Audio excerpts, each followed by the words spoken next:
हम यहाँ थे, कह रहे थे, बता रहे थे कि आपको कैसे आज़ादी मिली है, कैसे कैसे इस धरती पर वीर सपूतों ने जन्म लिया है।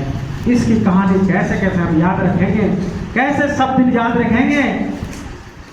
जब उस तीनों को फांसी पे फंदे पर ले जाने लगा, उस जल्लाद जो शहादरा से आया था, लाहौर के पास से, उसका आखिरी इच्छा पूछा था उसने कि आखिरी इच्छा क्या है। तो उस तीनों ने यही कहा था कि मेरा हाथ खोल दिया जाए और हम आपस में गले मिलना चाहते हैं। उस तीनों को जब खोल दिया गया था, आपस में गला मिला था, इतना जोर जोर से खींचा था अधिकारियों जेलर ने, अंग्रेजों ने, उसकी हिम्मत बाजुओं में ऐसी दम नहीं थी कि तीनों को अलग कर सके थे। तीनों को अलग नहीं कर सका था, जितना खींचना था वो खींच लिया। लेकिन भारत माँ की मिट्टी में इतना दम है, इतना दम है, इस मिट्टी में इतना दम है कि तीनों को अलग नहीं कर सका था, तीनों को हिला नहीं सका था। अपने आप तीनों जो है वहां से अलग हुआ था, अपने आप तीनों वहां से अलग हुआ था। जब तीनों को फांसी के फंदे पर ले गया था, तीनों का अलग अलग फंदा लटका हुआ था। और जब उसने पूछा था, क्या पूछा था कि सबसे पहले किसको आना इस फांसी पे, तो सबसे पहले कौन आया था? राजगुरु। राजगुरु ने हंसते हंसते उसको चूमा था और उसने गले से लगाया था। उसी तरह भगत सिंह और सुखदेव एक पल भी देरी नहीं किए, वो भी उस फांसी के फंदे में झूम लिया और गले लगा लिया आपस में। और उस समय भी इतना ही नारा दिया था, यही नारा फिर से दोहराया था, इनकलाब इनकलाब इनकलाब, भारत माता की, भारत माता की, भारत माता की, इनकलाब इनकलाब, यही नारा दिया था, उस समय भी दिया था।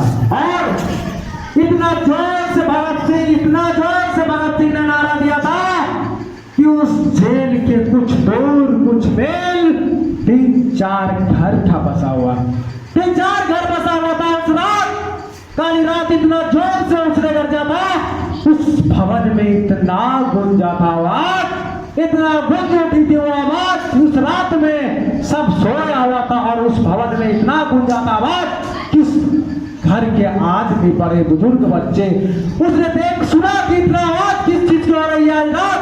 उसने बाहर आकर के देखा और झांका कि शायद इतना चिल्ला कौन रहा है। उस रात में उस घर से भी देखने आ गया, इतना जोर से चिल्लाया था भगत सिंह।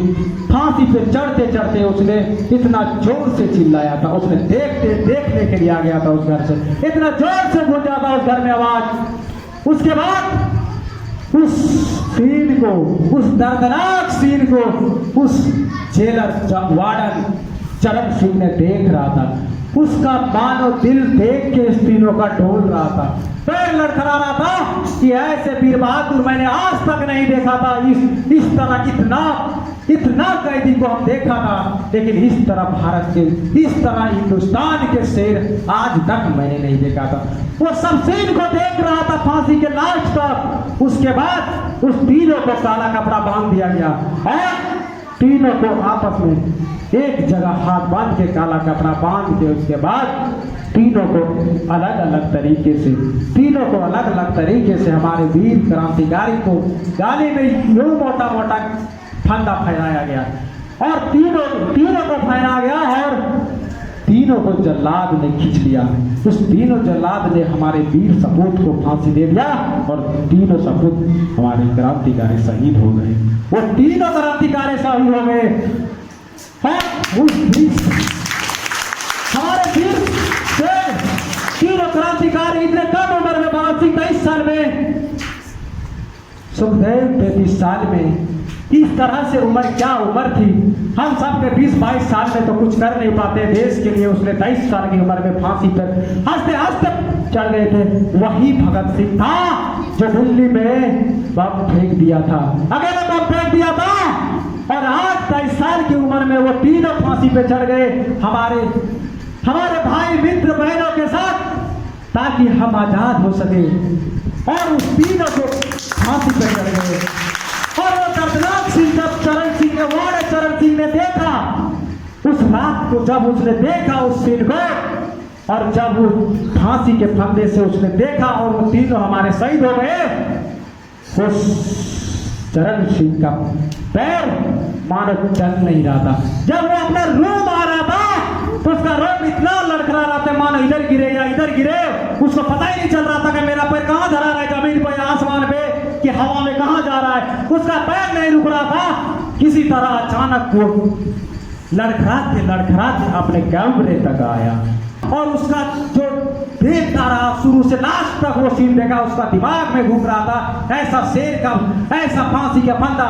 उसने 23-30 साल के कैरियर में उसने हजारों आदमी को फांसी दिया था, हजारों आदमी को उसने, हजारों कैदी को फांसी दिया था। लेकिन इस तरह 3 कैदी को उसने लाइफ में कभी नहीं देखा था।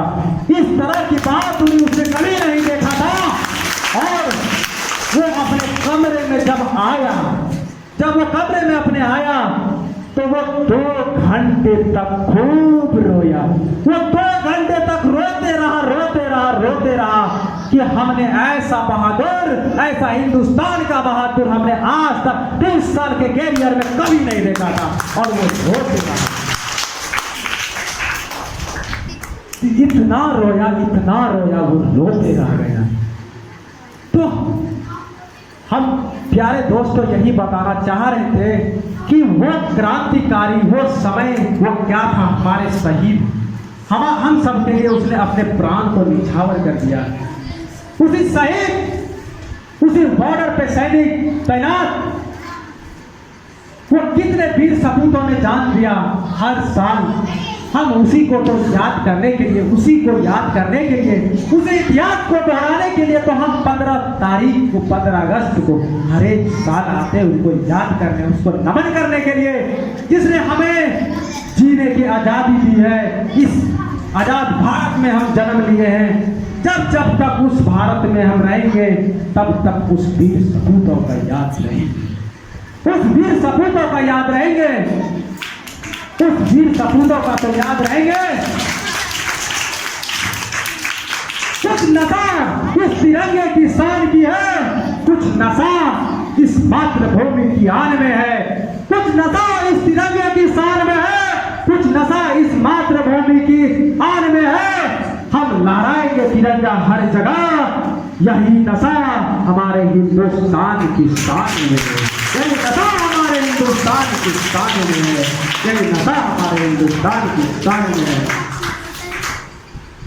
तो